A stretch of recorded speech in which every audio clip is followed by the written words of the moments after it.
Alhamdulillah nih guys, jumpa lagi dengan saya ini. Sekarang saya sudah siap minum kopi nih. Dari bawah sekitar 40 menit ya saya jalan kaki dari Jalan Reriongan Sarupi Puncelut.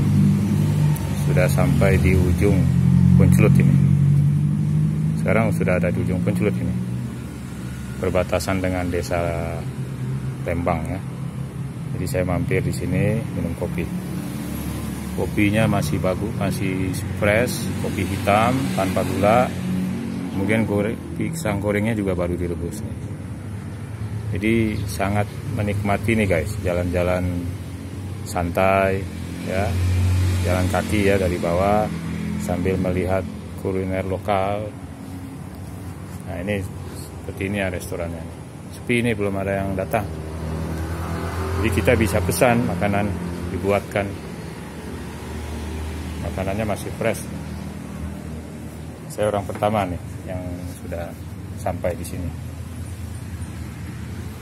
Oke, kita nikmati kopinya dulu ya guys ya. Assalamualaikum.